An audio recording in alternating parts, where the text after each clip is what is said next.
Hello everybody, and welcome to the Team Battle Event Cast. This is Bisu Dagger returning from a week of hard work in an airplane hangar that was over 109 degrees in Florida of the United States. So welcome everybody. I'm sorry for my super busy work week. Looks like we had to move the cast from Friday to this morning, but guess what, Europeans? That means you're actually awake to listen to this. This is going to be quite an eventful day. Not only do we have the team battle event, but there was the Daco mini tour earlier today, and then of course there's going to be the Brood War reunion tournament following today's cast.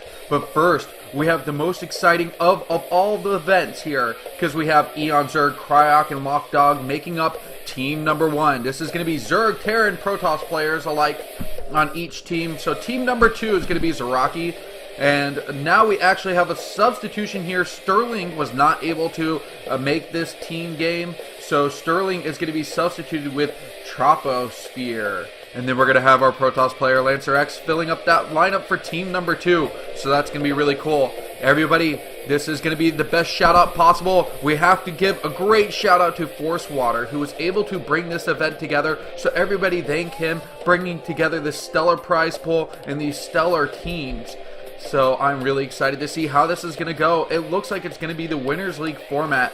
And the first map is going to be definitely one of the most interesting ones, as I believe we have a TVZ to start, and it's going to be on Moonglaive. So that's going to make things really interesting, as Terran just have a dominating record from the existing statistics back in the 2009 Pro League.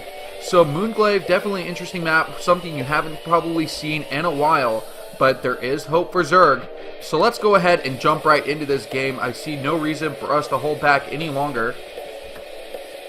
Go ahead and stop this background music. Get the countdown. 3, 2, 1. And we're in the game. I'm sorry I did not know the Korean countdown for you guys. I cannot sound like a Korean girl, and so I cannot provide that kind of pleasure for you. And this is going to be quite exciting. As you guys can see, thanks to the MCA 64 launcher, it looks like we will have nice statistics on the screen as I go through this replay cast here. These players did play live yesterday, but because the cast was moved, I could not cast it at exactly the live time that they were able to play. But that's okay, because it's going to allow us to have less downtime and enjoy the event fully. All delays will be blamed on me, Bisu Dagger, myself. So thank you all for joining in on my cast. It looks like we're going to have the Terran player, Cryok, from team number one, going to be spawning at this 12 o'clock position. Meanwhile, Neo Moonglaive, it's got another spawn point down here at the 8 o'clock position. It's going to be the Zerg player, Zaraki. And Zaraki is probably going to be looking forward to going maybe for 2-hatch aggressive play. If you have watched any of the games, the successes that Zerg players had on this map were getting aggressive really early on and pressuring the Terran opponent. Now, the Terran opponent cannot get quick wall-offs on the natural base.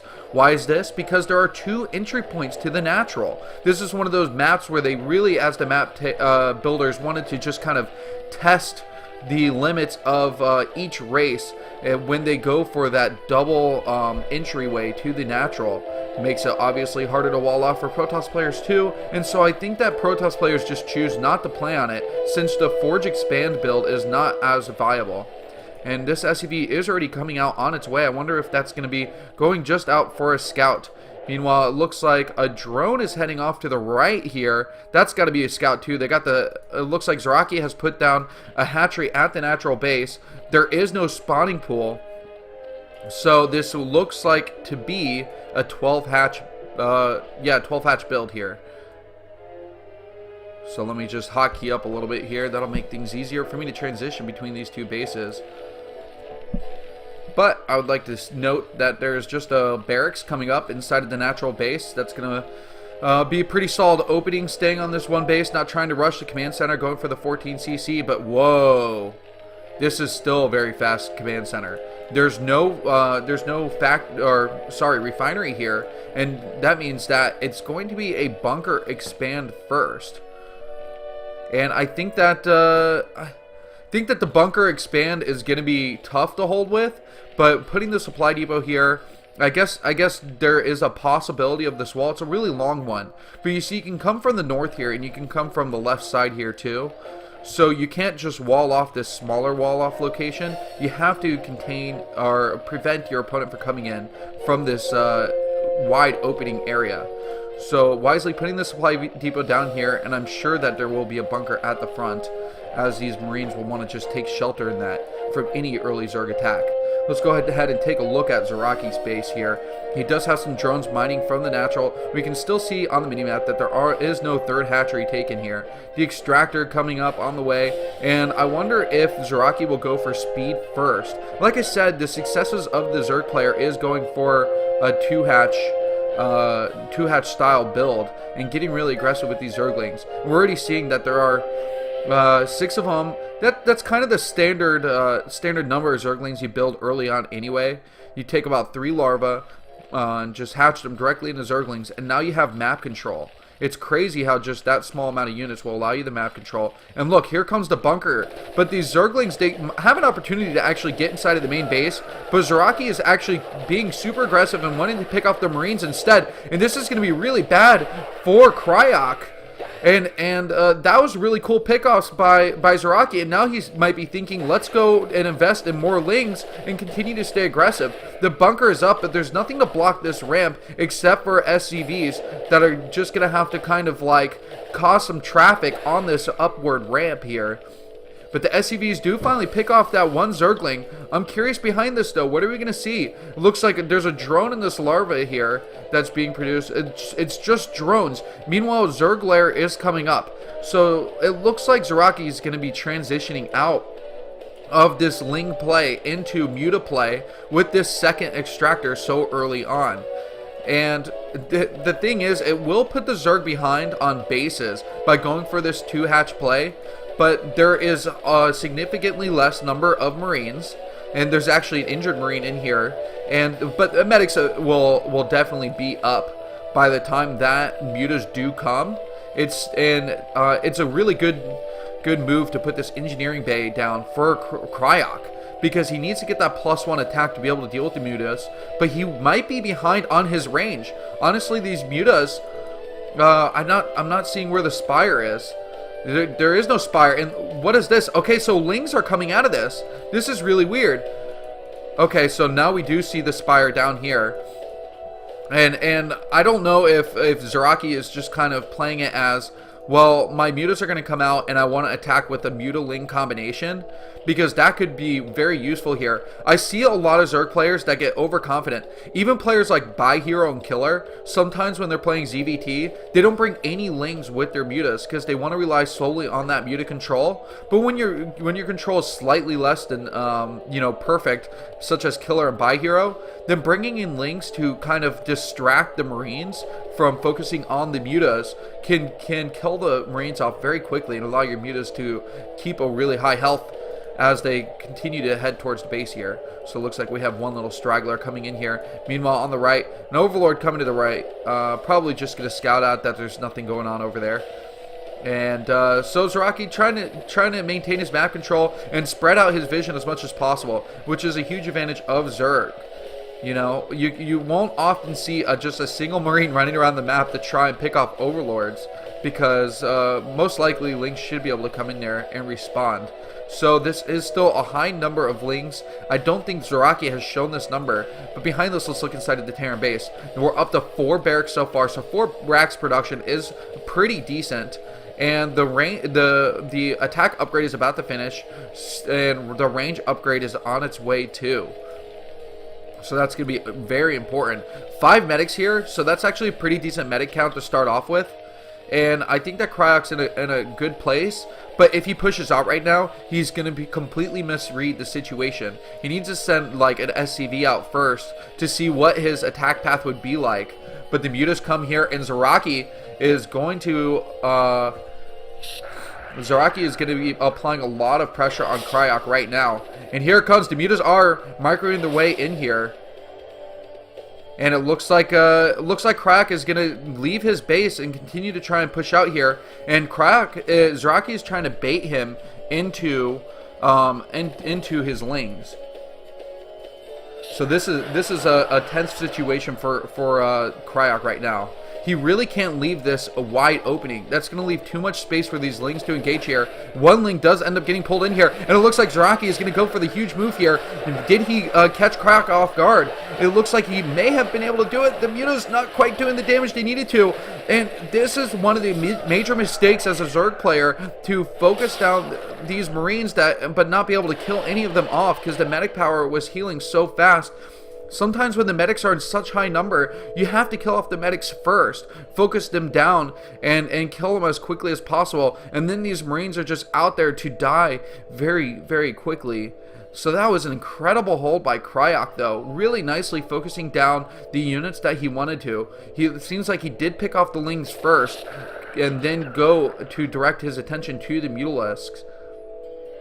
So the Marines are going to be pushing forward here. Cryok does not want to finish his aggression with just that one engagement with Zaraki here, and these Mutas are going to have to do a lot more damage. Meanwhile, there are Lings that are hiding themselves to the right side of the map, so that's going to make things pretty interesting. Meanwhile, inside of the main base, it looks like a Sunken Colony is going to be coming up. Lurkers are going to be morphing at the same time here, so a decent timing for Zaraki to hold. It looks like the Sunken Colonies are going to finish up. A scan does go down. He realizes that the Lurkers have not been finished morphing, and Cryok might be able to take this game. Lings do come in from the background. Zaraki's got a micro so hard right now, as the Marines have a really nice positioning here inside of the natural base.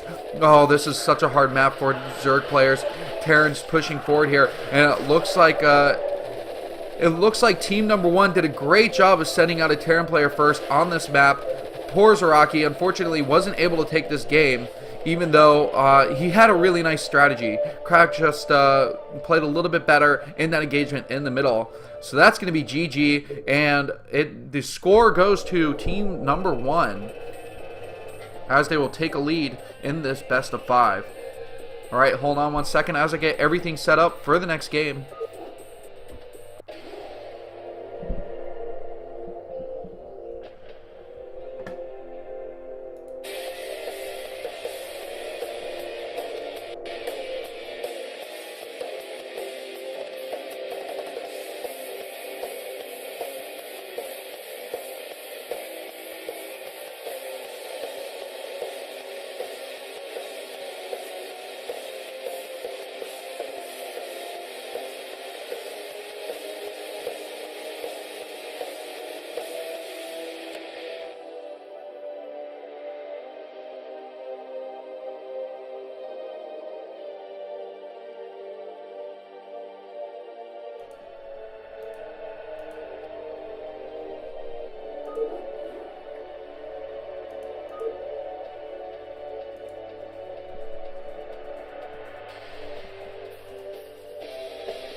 Alright, everybody, we're going to be going into game number 2. This is going to be looking like team number 2 is actually down 1-0 right now.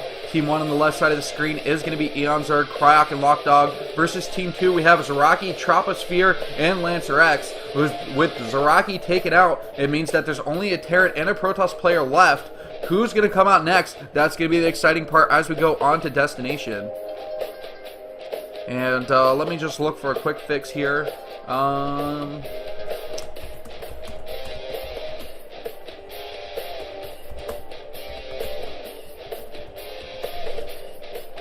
Thank you all for watching some Brood War on this beautiful Saturday morning. I don't know how the weather is for you, but it's great out here, sitting in about the low hundreds. So the heat index is probably taking that to about 109 degrees. It looks like I do not remember the command for a score on the NCA launcher. So if someone throws that in chat at some point, that would be cool. Otherwise, I guess I could just add it to OBS itself. So let me just go ahead and throw that on here. I actually didn't realize I left this screen on here. Okay, so it's going to be 1-0. And I could probably shrink that down a little bit too. Let's put that there. Alright, let's go into game number 2. 3, 2, 1. Alright, it's going to be Cryok again, because this is the Winners League format. And then it looks like we're going to have our Protoss player Lancer X down at the bottom right. Guys, yes, this is destination. All right, let's hold on 1 second here. Make sure I got the score in a good position so you guys can see it along with everything else, because I know that's very important to you.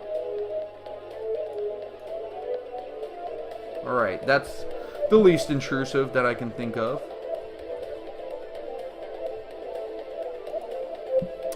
Now, Cryok won a game that I think he should have won no matter what. That's kind of the issue with game number 1. It was a very Terran favored map, at least back when it was played in 2009 Pro League. So given that, Team 1 did take the responsibility of sending a Terran player out on a map where they knew he had the best chances. So, you can blame Team 2 for putting a Zerg out there, but I don't think their chances would have been as good if they put Lancer X out there on map number 1 also. So, while Zaraki came out with a really good strategy, I just think that the odds are stacked against him and never in his favor. I don't know. I tried to do some sort of Hunger Games reference there, but I guess no one follows that anymore, right? It's been years since the first one came out. Now, it looks like, let's just do a shout out here to Cryok, who spawned at the top left, and this is most interesting. There is going to be an assimilator and the wrong base. And why is this? It looks like a gas deal for Lancer X, who's still got his probe managing to stay alive. His shields are just very low right now, but it will be able to take a couple hits from the SEV. Oh, look at that. Goes for the actual gas deal, taking just a little bit of Vespene gas into his hands as he's going to be shaking and dancing inside of the Terran base. So this is going to drastically put behind any sort of siege expand opening. But we saw Crack go for a bunker expand in the first game. Will he be going for that also in the second?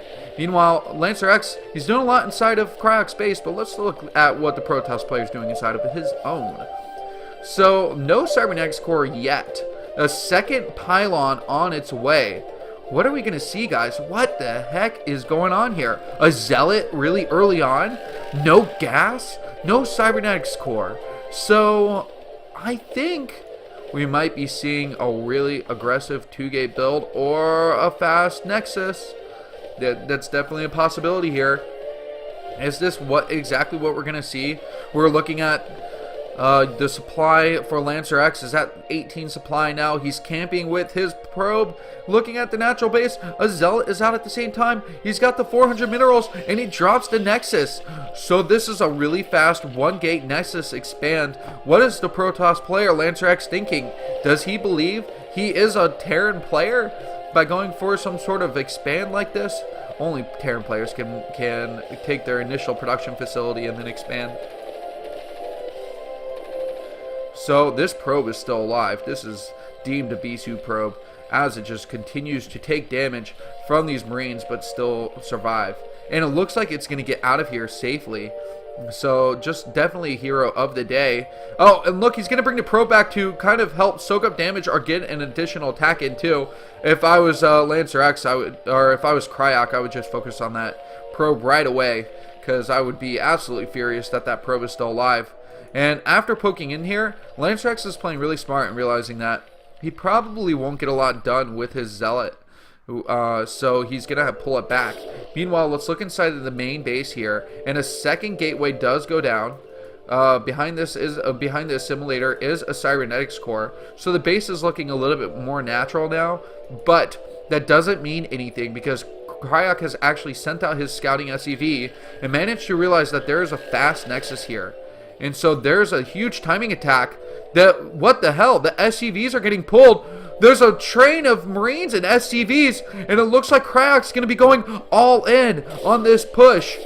I don't know if this is going to work out. Sometimes there's a lot of Zealots here. Oh my god, all these SCVs that got pulled, they're dying so quickly. Oh, why would Cryok go for this? Lancer X is in a really good position here. The 3 Zealots are getting pulled back here. Does he want to sack this Nexus though? Putting down, oh, he does have a starting Nexus score. He's going to be going for Dragoons, but dropping down a Forge might have been a good idea too. Photon cannons definitely defend really well against Marines, but it looks like the defense, how is it going to go here? There is a bunker at the front. Three zealots are pushed back. The probes are getting pulled in here too. There is that really annoying vulture here though, and it's getting a lot of kills so quickly. 2 kills already. It's probably going to get a third right here. One more shot, and it looks like a lot of the zealots did die off. Cryok playing so smart right here, dealing with Lancer X very easily. Now the Dragoon is in here too. It's in the mix. I think that the probes should have been pulled back inside of the main base, knowing that they wouldn't get much done. So Lancer X kind of making a small blunder here, and maybe he's going to be going for a counterattack, picking off the rest of the units here. But behind this, I know that we can see, oh, tanks are on the way. Tanks are on the way, and that is not going to be enough of a force to counterattack from Lancer X. This is getting quite insane, guys. This bunker on the natural, I think Cryok may have done it. He's going to be going for a quick all kill on this best of 5. Oh man, we need our Protoss player from Team 2 to be able to pull through here. The bunker taking very little damage here, and it looks like a stack of units here on top of the ramp. So command center is finally going to be coming up for Croc very late, as you can see. And behind this, the range upgrade for Lancer X, trying to do what he can. But how is he going to transition out of this? He doesn't have that much gas either. All he can do is go for pure Dragoon forces right now to push out of this base. Meanwhile, his Marines are loaded up inside of this bunker. The SCV can just kind of camp behind it. And the spider mines here are going to make it really difficult to leave this bridge too. So no units are going to be sneaking out.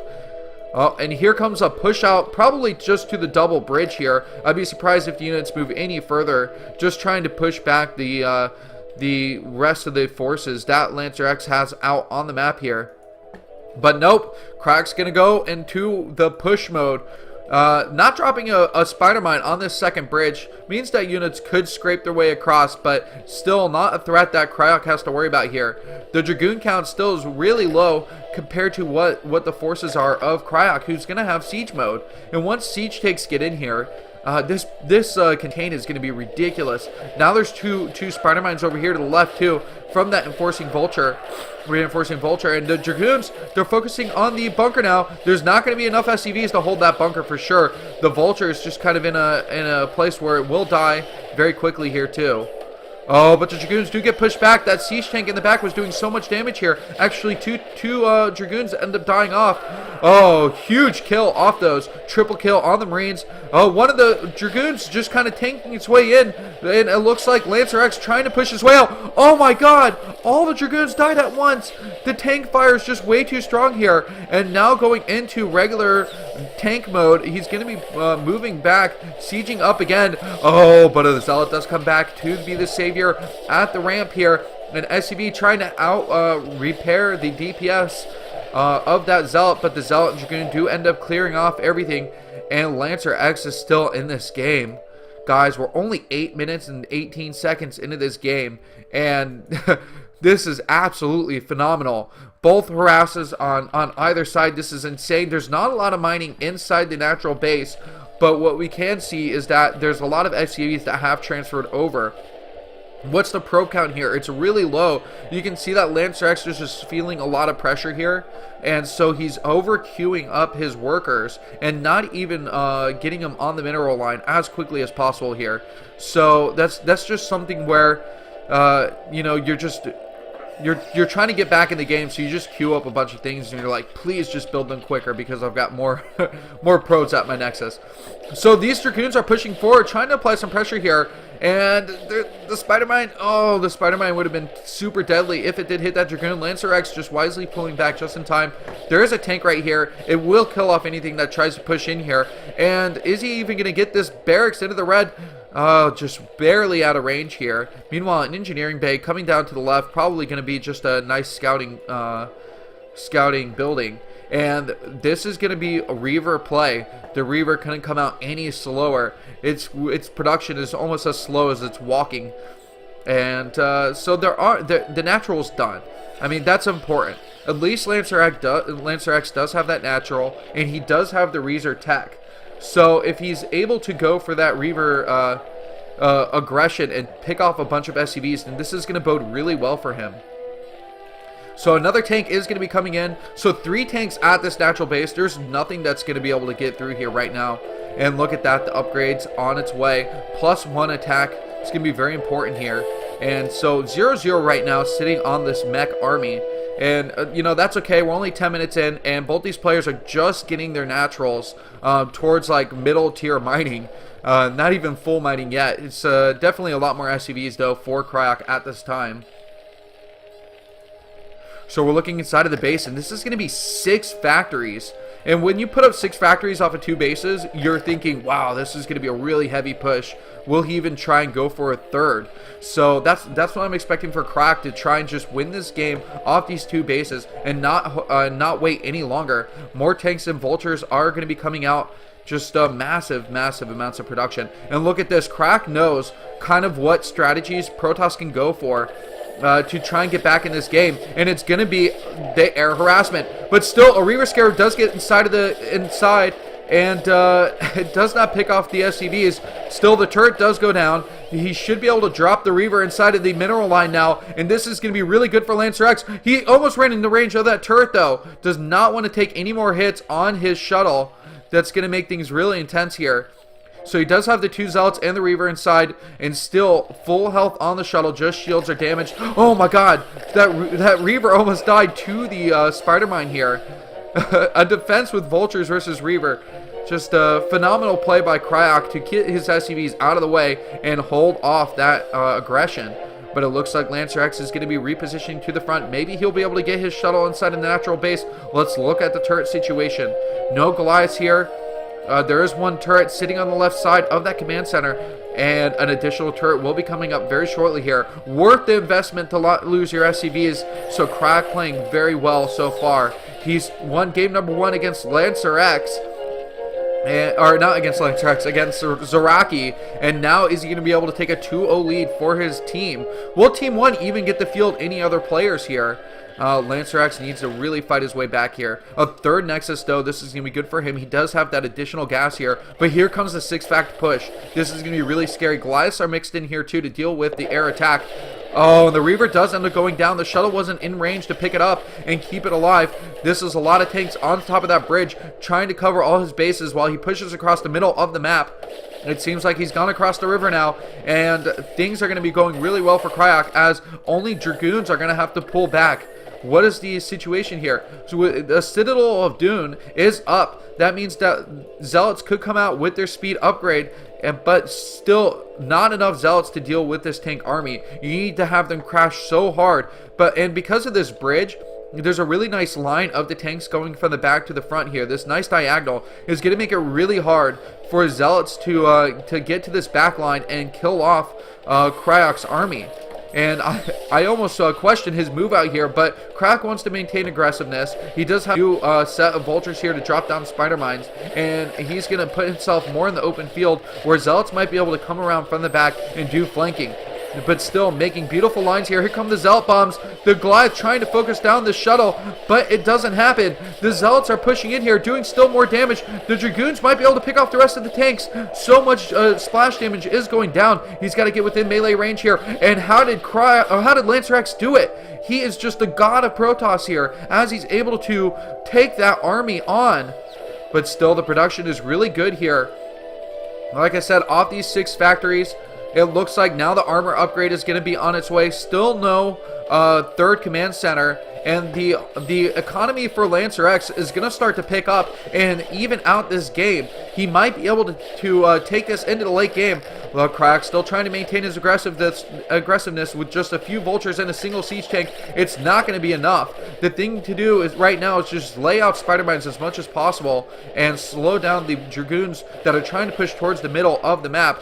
Oh, single tank out here. He should be able to take this out really quickly. And as these tanks just slowly filter in, it's playing out really well for Lancer X. But regardless, the splash damage is killing off his army very quickly.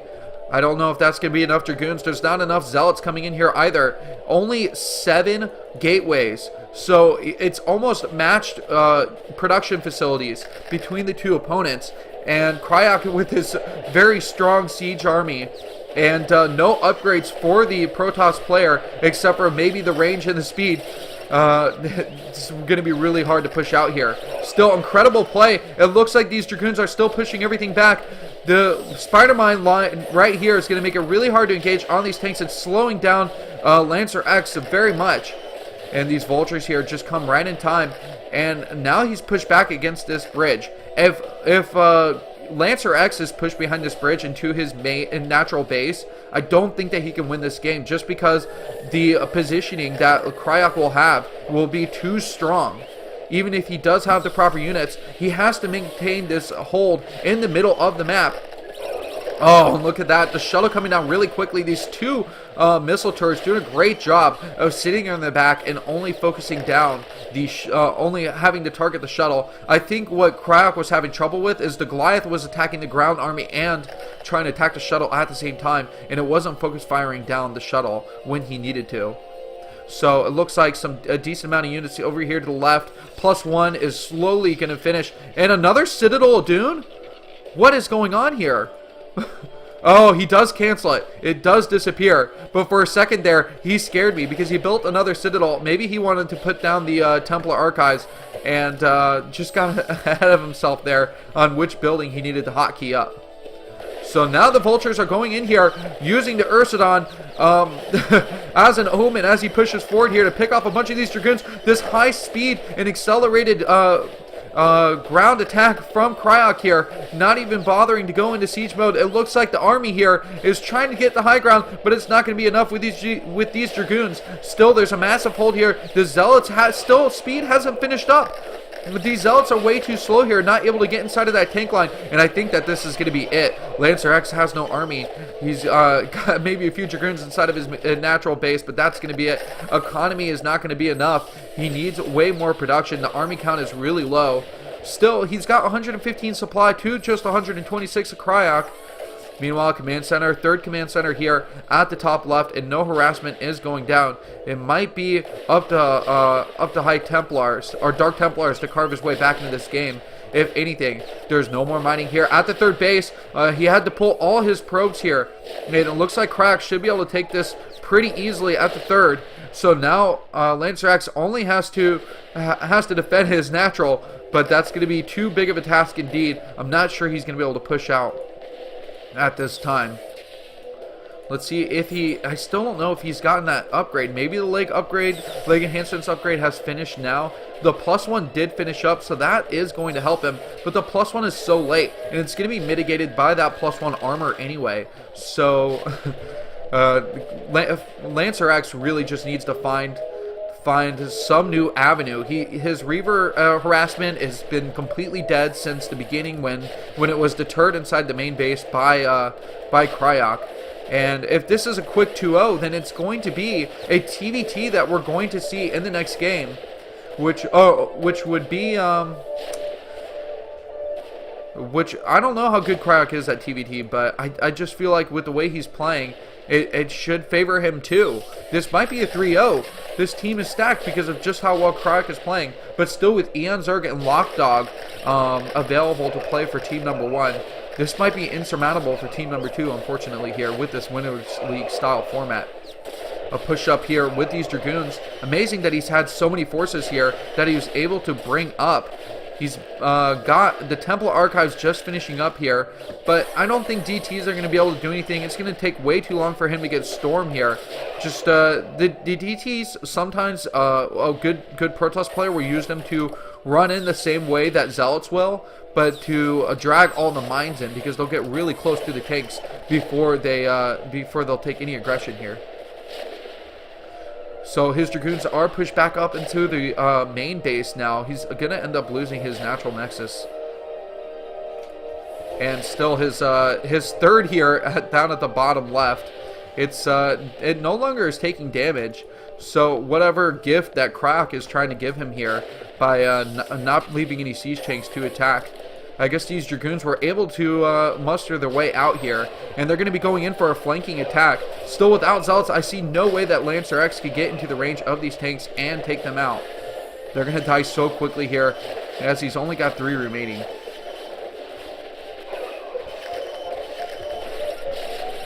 So, I had a quick distraction, guys.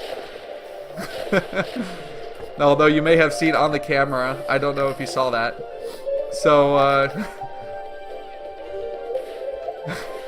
my girlfriend just realized that I had the camera on for my casting, so that's pretty amusing here. The the game looks like it's in a downward spiral for Lancer X at this time. You can commend him, I guess, for holding on to this game, but we haven't seen these kind of GG timings in a long time here. Let's look inside of his main base. He has 2 mineral patches here in case he needs to build 2 zealots, I guess, at the end of the game to win the game. I just don't think that's going to be useful at all here. And the tank at the high ground with the vultures coming in, yeah, it's going to clean up these probes so quickly. You know, you almost wish that this is just a replay glitch and that it doesn't show the end of the game and it's just showing like random attacking now. But unfortunately, this is just being really dragged out. There's nothing to defend here. There's literally nothing, I guess, except for these finally leg enhanced zealots. So they will be able to come in here and attack very quickly. Just it's really sad. Why even let them die? If you call GG right now, they might take them to the Terran prison and let them like sit there and camp out and, you know, eat some marshmallows while they're held prisoner. But instead, they'll probably have to run into these tanks and blow up and sit as little ghosts of fire. But there is an additional nexus. So somehow Lancer X is being incredibly efficient at building Nexi. Still this contained at the low ground. SCVs coming in here too. So I think Cryok might be coming the troll and just attack with the SCVs. That would be really cool. He could definitely go for that. There is a 4th base here at the right location, sitting at the 2. You know, I guess it's 2. And and the Ursidon's still alive. So all is well for you, for PETA lovers and animal lovers alike. So here comes Lancer X's final push. Once he has to push out with these units, if he cannot survive here, it's amazing that he's still able to just come out this back door. That's the advantage of having this ramp later on. It's difficult for harassment early in the game, but it's very useful when you need to get your army out of a giant contain at your natural. And here comes the push out again. Dragoon's trying to micro out here, and I wonder if you know, the observer here is going to get picked off if it comes anywhere near this missile turret. He might not even have range on his observer, so that's definitely difficult too.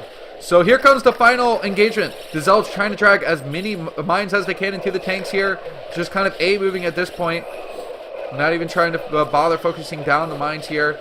These tanks at the top are getting tons of kills. 4 kills on just that one siege tank alone here. Oh, the Dragoons dying on this ramp. And Lancer X will finally call GG. That's going to be it. Croc will take game number 2. And that means we're going to have just Troposphere, our Terran replacement for Team 2. Is he going to be able to take it as we go into the next game? Everybody hang out as I get ready and just take a quick break.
Alright, welcome back everybody. This is BC Dagger on the microphone. A huge shout out to Forcewater who assembled this team battle event. Guys, today's a very exciting day indeed, as we will be watching tons of Brood War. There was an event earlier today. Let me recall the name. Like an arbiter, it was the Daco Mini Tour #1. So thank you to Daco who provided that tournament earlier today. Meanwhile, the Brood War Reunion tournament is going to be immediately following today's tournament that I am casting now. So if you want more Brood War, hang out, because Arcanus X has done a brilliant job of organizing that event. So as we go into probably one of the greatest foreign Brood War days of StarCraft possible, let's focus on the #1 event of today. That is my event, and Forcewater alike. So team #1, Eon Zerg, Croc, and Lockdog. It looks like Eon Zerg and Lockdog are taking naps, taking lunch breaks, because they do not have to play quite yet. We're going to be going on to the map Mist. And team #2, we're going to have Zaraki eliminated in game #1 against on Moonglaive, and then Lancer X eliminated on Destination. And so game #3, having to go for the reverse all kill, the substitute player Troposphere. I'm so excited to see how this is going to go. Are you guys ready? I am. Let's get absolute hyped up here as we start the game. 3, 2, 1. And it looks like we're going to be going in here to the left side of the map. This is going to be our blue Terran player, Troposphere. And let me correct the score here real quick. It seems like I got to make sure we have the right score displayed. Okay. 2-0. And remember, it is a best of 5, so this is going to be the rubber match, the ace match for Troposphere, or for Kryak. If he can win here, he could take it home for his team, bring all the prize money, and split it among 3 players without the other 2 having to do any work. Meanwhile, we do have at the right side, this is going to be Kryak, who I was talking about here on the map Mist. So these players are revving up their APM, trying to get the mineral counts high, and I don't remember the last time I saw a TVT on Mist. So either I'm a terrible person and not watching enough StarCraft, or there aren't a lot of TVTs on Mist, and I'm gonna go with the latter. There just aren't. There's no good statistics on are the better players winning here, or is this a map where players who just are slightly below the skill of the better player, are they able to accomplish wins on this map? You know, because sometimes lower tier players can win a mirror matchup just because they're more comfortable with a particular map. Mist is one of the newer maps here. You do have a natural base, and then behind the natural you can mine out some of the low minerals, and then expand to a third that is very easily harassed by vultures. Now I am scared to death of that third as a Protoss player. Now imagine in a Terran player's position when they have to play TVT. So both players are actually going to finally get to taste their own poison, as vulture attacks are going to come from both sides if they make it to the game late enough to have third bases. Will this become a map split? Will some player decide to cheese? It looks like factory first before expansion for Kryak. And that's probably going to be a smart move here. Meanwhile, Troposphere going for the same play, going for the refinery before they go for the expansion. A Marine does come out here, and Marines aren't as necessary early on. Building out one can just deal with the scouting SCV, and so that's kind of the whole point here. I'd be surprised if Kryak decided to go for an additional Marine. Still, he didn't send out his... Oh, okay, so he did send out the scouting SCV. It is going to be sitting in Troposphere's base. So team #2 spawned the left side, team #1 spawned at the right. So do not get confused by the reversal based on what I have on my stream display for you guys. I'm so excited to be here. As I mentioned earlier in the cast, I was inside of a hangar working on Black Hawk helicopters, and the heat index was 109 degrees. So we have fans that are like 20 feet tall, blowing as much hot air as possible at your face to try and keep you cool. It was absolutely miserable conditions. And then I have a laptop that's burning at about 100 degrees, giving off heat because I am programming Blackhawk sounds into the trainer. So that's a little bit of what I was doing all week. And I worked 16-hour shifts last week. And that is why I could not cast during yesterday's time slot. Thank you all for coming here. I'm really glad to be able to broadcast to the European players along with the rest of Asia and America crowd too. But I know usually I cast so late in the day coming from Florida that a lot of Europeans have to go to bed or are sleep deprived because they are committed to the Brood War casts. An SCV sitting out here at the top, and I wonder what the point of putting this SCV is for Cryok. We may still see something interesting going on. So 4 Marines were produced for a Troposphere, and a Vulture coming in here too. And this is going to be applying pressure on Cryok, who went for a decent amount of Marines himself. So he should be able to defend here. Both these players getting aggressive early on, did a good job scouting and seeing that there was production. This level of production from both sides. This tank though versus this Marine tank versus Marine Vulture, and who's going to end up coming out alive here? Seems like that tank did a great job, only getting 1 kill actually, so the Marine's doing most of the damage here. And now a barracks is slowly floating across. They're going to just high-five each other as they continue to make their way towards the opponent's base. And for whatever reason, Forcewater got the lower float over Cryok, whose barracks floated above. I don't know what that means, but I guess that's how it's been programmed. So the tanks, Marines right here. The Vulture's trying to come in here, pick off these Marines right away, which should be easy. And now this tank might go down. It's trying to micro against that Vulture, and a really good job by Cryok, who's playing just absolutely on fire today, and cleans up those Vultures, and now is running its way away from the aggressing tank here. So Troposphere doesn't want to lose his tank, and is afraid that there might be reinforcements. So wisely, he does pull back his single tank here, and the mining is going down for the command center. A refinery at the natural is already up versus no refinery here, which means that this could be tank plus Vulture heavy for Cryok versus very tank heavy early on for Troposphere. I guess I might give the advantage to Troposphere because I always favor the Terran player that has more tanks.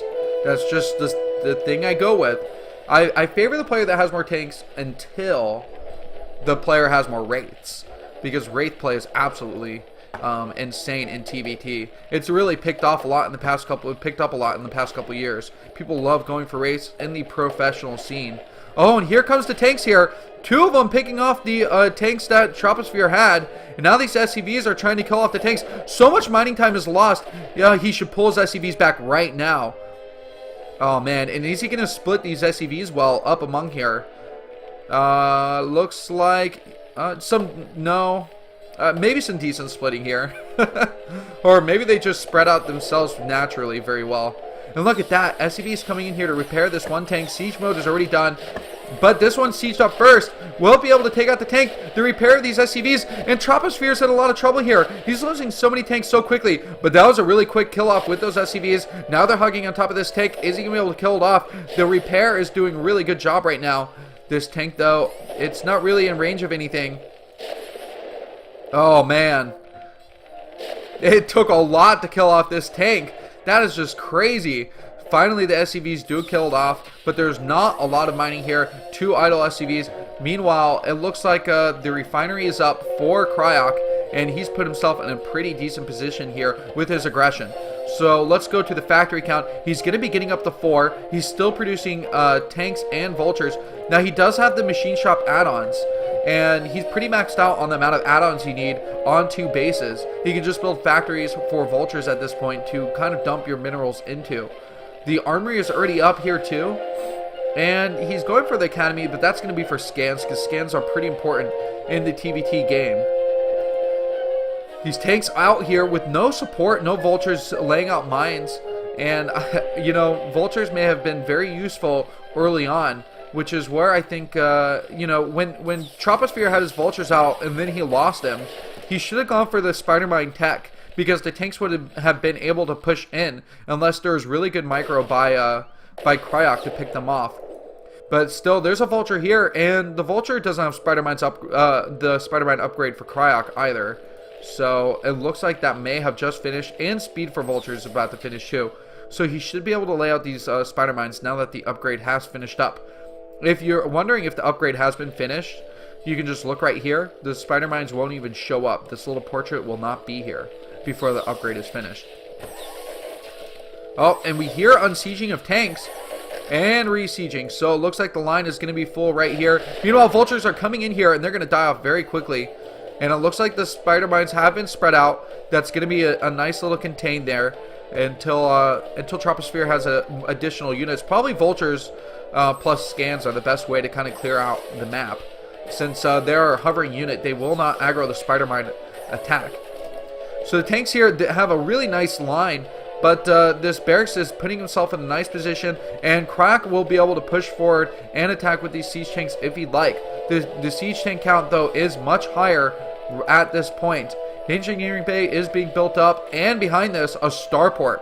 So let's look at what kind of anti-air is being built up here. So a starport also for Troposphere, and it looks like this is a pretty decent Terran player.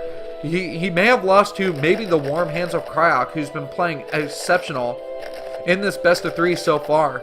But can Troposphere do it? Can he bring his team back into this game?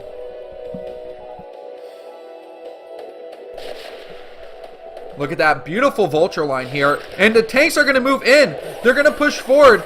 And are they going to be able to clear things up? A bold move here. The vultures are kind of responding late, but the mines are down. Going to be able to pick off one of the tanks with the spider mines. A huge spider mine here takes out 2 tanks. The kamikaze vultures are able to clear off that line pretty easily, but a lot of tanks did go down with that aggressiveness of Troposphere too.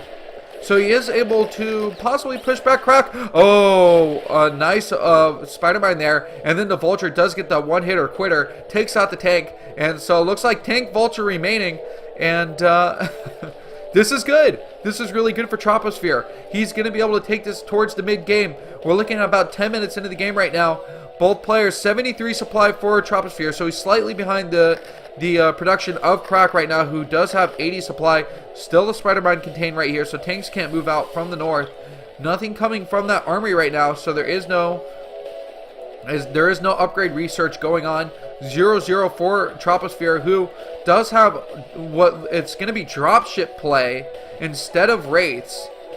And the +1 attack is going to finish up for Troposphere first. So that's going to be huge for him. The +1 attack adds so much damage to these Arclight shot cannons. I guess that's how you'd pronounce it. And this is really good. I think that we're going to see a solid TVT on our hands right here, guys. As it's looking like it's going to be a long one. Sit back and maybe put in some popcorn. You definitely have the opportunity here.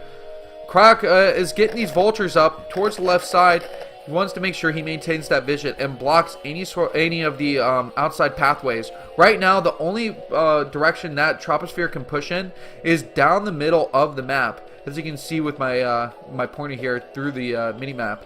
That's kind of his only pathway. There's good detection here by using the engineering bay. And it looks like a command center is going to be coming down at the 3rd. So instead of building the command center at the left side, which would make it a mineral-only expansion, it's looking like he will go ahead and boldly take the expansion out here with the gas, which the Terran player will absolutely need.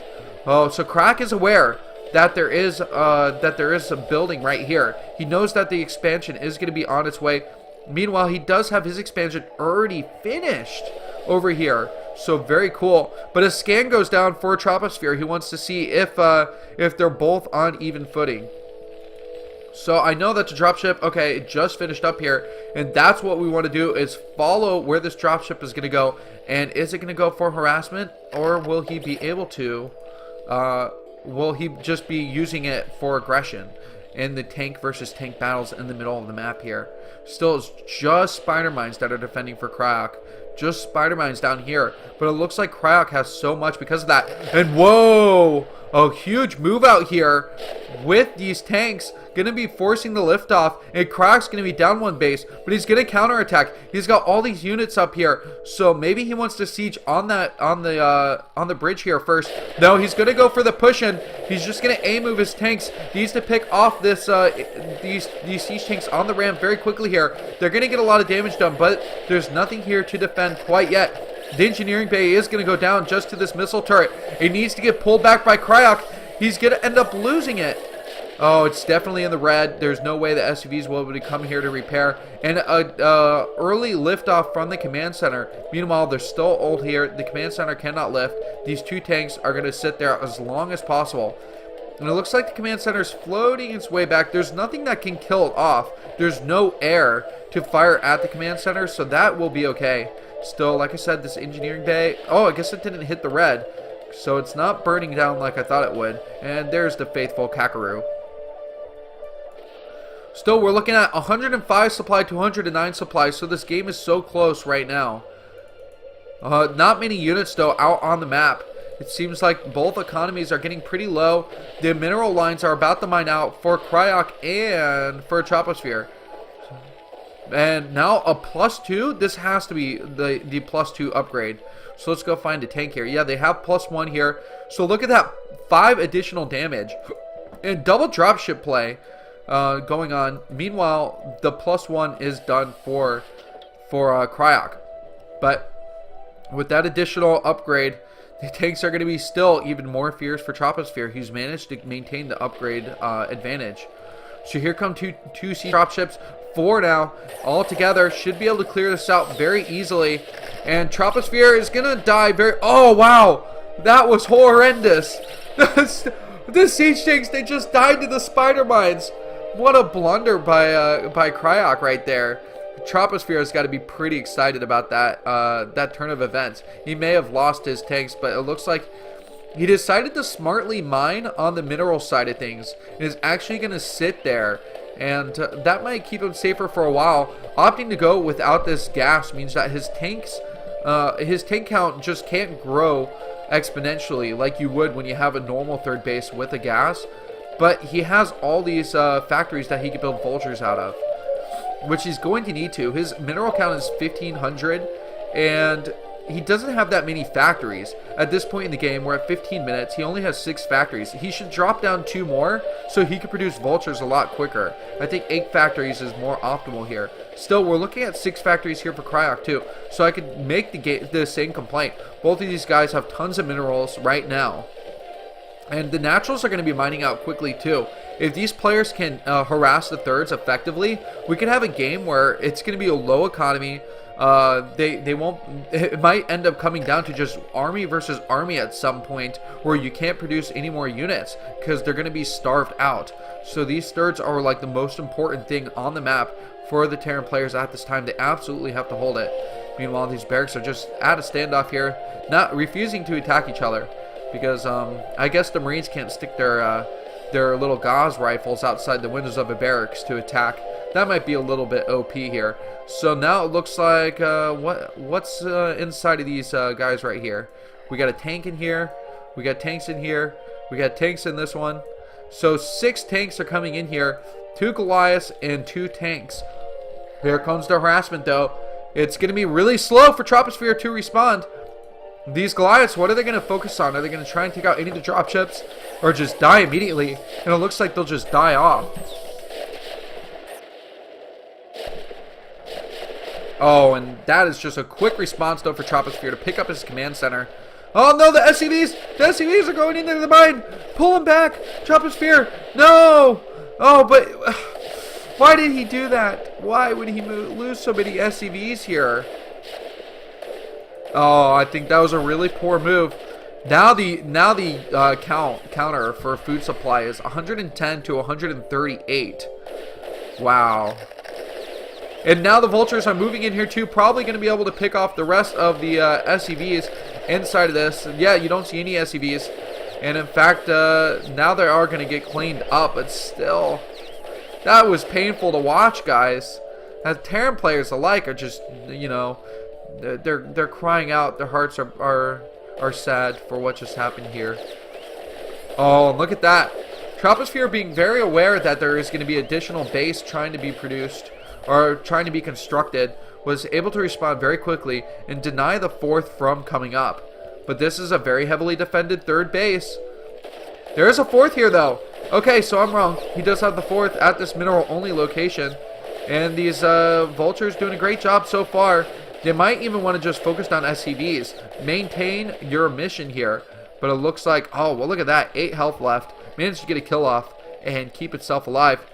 Meanwhile, the Vulture Bike Wars to the right. There's going to be Tank Wars to the left as they push into the range of these mineral lines.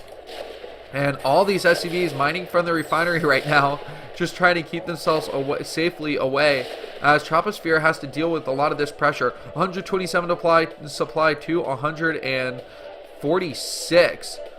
So there's 15 siege tanks and 10 vultures out for Troposphere at this time. Meanwhile, there's 19 siege tanks and 14 vultures. Meanwhile, 51 spider mines on the map to only 8 spider mines. There's a lot going on here. This is where it becomes really difficult. So there's a drop up here to the top right. The tanks were able to siege and force a lift on this command center. Meanwhile, the command center does get lifted at the third here. Still no harassment at this base, at this location, at the 5 o'clock. And it looks like the 11 o'clock is going to be unharassed at this time. These dropship wars are getting quite insane. I think these players are very evenly matched. Troposphere is working his way back in here, and it's getting very exciting. There's a +2 attack upgrade for Troposphere. Meanwhile, +3 for Crack. At this time, it looks like he finally got the upgrade advantage, and 15 additional attack damage for siege tanks. That's that is awesome. When you think about it, let's go look at the siege tank damage again. When you think about it, 70 damage plus 15. That's like a quarter of the damage is just added on with those +3 upgrades. Makes them so useful here. An engineering bay needing to be built, as the other one did finally go down here. But still no command center, and that's going to be huge if Crack can get that additional command center. The mining's really good here now, and he does have this refinery, so Troposphere can start working his way back into an even siege count numbers. So these siege tanks have just kind of camped here and done nothing the entire game. But that's still good enough, I guess, for Cryok. Almost maxed out now. 40 supply lead. And these players are both kind of at a standstill. Not much going on. But here comes the huge group of dropships. This one's actually empty. I don't know if that one's supposed to be kind of a decoy. Oh, but Goliaths do catch these dropships off guard. He's going to have to unload very quickly, and he does take out that group of Goliaths very quickly. The dropships here are actually trying to arrange themselves. The thing is, if you drop your units out first, you're at a disadvantage in some ways, because if you're sieged up and units drop on top of you, you're going to have to go back into regular mode, tank mode, and you need to maintain your units inside these dropships to be mobile as possible. Look at that smushed up Goliath here. Not a lot of room for Goliaths. They fortunately do not have any claustrophobic issues. So still, there's room in these dropships, as I was pointing out. He can fill up these tanks inside of there, but I guess he wants to have a solid ground force too. Meanwhile, it looks like there's a force here on the ground marching across towards the bottom of the map.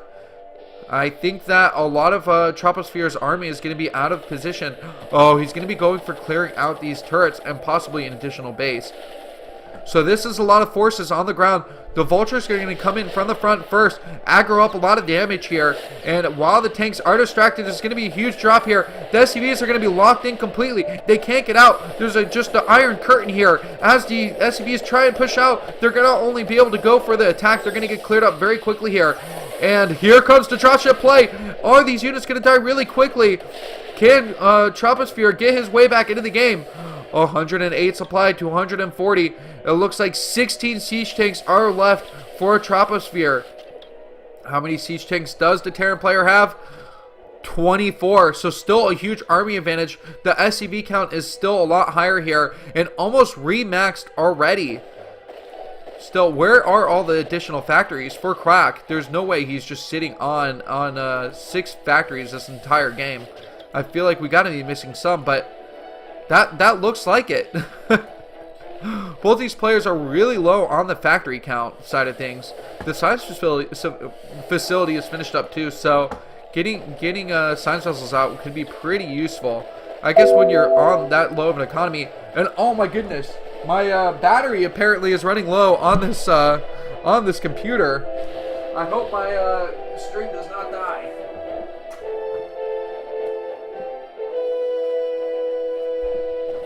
Okay, system restored. Hope you all are still with me. Can't even see the chat right now, but that's okay. And my screen is severely dimmed. It's like I'm wearing sunglasses, but I guess that makes everything cooler when you watch StarCraft.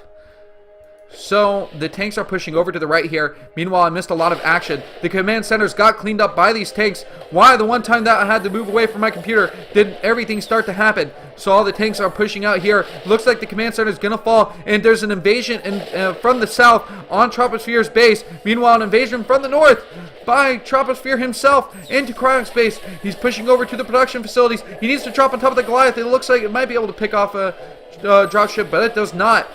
The units are taking the high ground here, but there's not a lot left. Is this going to be an all-kill? Will Cryok be able to win the entire tournament himself? Oh man, 89 supply to 126. He's still reinforcing from the left here, taking out a lot of the supply depots, which now it looks like he's going to be Troposphere is supply capped. So much more deadly is taking out the supply depots because you can't produce anything anymore.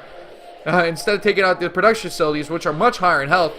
But if you took out the supply depots, then you're also cutting off the head of the opposing player.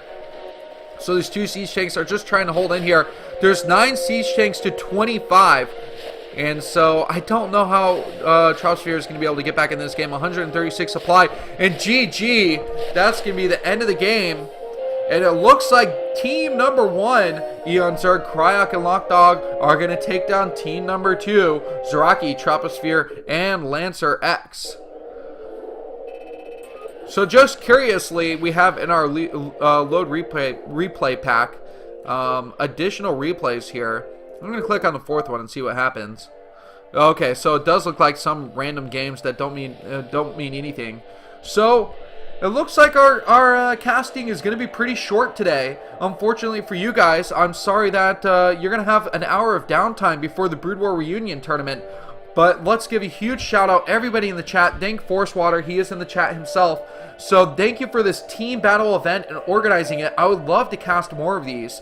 So maybe if we can get another one together, and if you guys enjoyed this cast enough, I would love to partake in these events with you. This was nice, sweet, and not a 16-hour event that I'm used to casting when I do more foreign casting.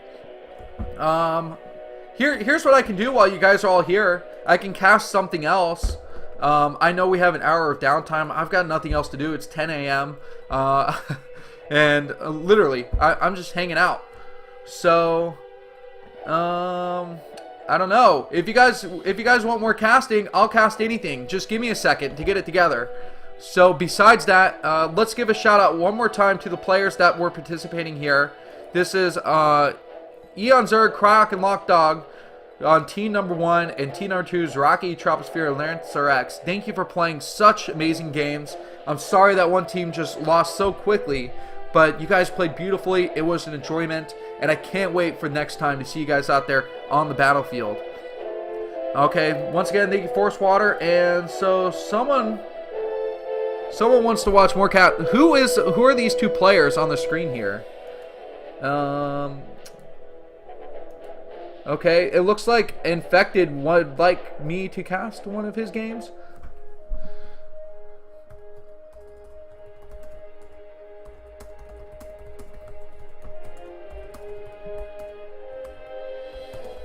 Let me give some background music here.